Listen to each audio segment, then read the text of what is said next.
Mutual fund से पैसा कमाया लेकिन टैक्स ने कंफ्यूज कर दिया। चलिए पूरा टैक्स गेम समझते हैं एग्जाम्पल के साथ। सबसे पहले इक्विटी म्यूचुअल फंड, जहां 65% से ज्यादा पैसा इक्विटी में होता है। लॉन्ग टर्म कैपिटल गेन यानी LTCG, इन्वेस्टमेंट 1 साल से ज्यादा। मान लो अमित ने 3 लाख रुपए लगाए, 15 महीने बाद वैल्यू हुई 4,80,000 रुपए और पूरा पैसा विड्रॉ किया, यानी मुनाफा 1,80,000 रुपए। ये हुआ LTCG। पहले 1,25,000 पूरी तरह टैक्स फ्री, बचे 55,000 पर सिर्फ 12.5% टैक्स यानी करीब 6,875 रुपए। बाकी मुनाफा अमित की जेब में।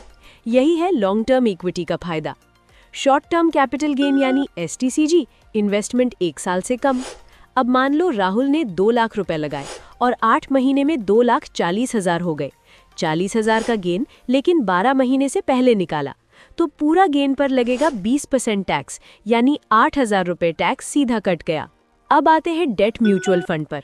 मान लो रीना ने 1 लाख रुपए लगाए, 3 साल बाद 1,20,000 रुपए मिले यानी 20,000 का गेन। रीना 30% टैक्स स्लैब में है, तो पूरे 20,000 पर लगेगा 30% टैक्स, लगभग 6,000 रुपए। चाहे 1 साल रखो या 5 साल, डेट फंड में टैक्स हमेशा स्लैब रेट से ही लगता है, कोई इंडेक्सेशन नहीं।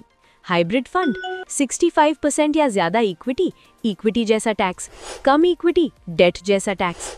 इक्विटी या डेट फंड में डिविडेंड मिला, वो आपकी इनकम में जुड़ता है।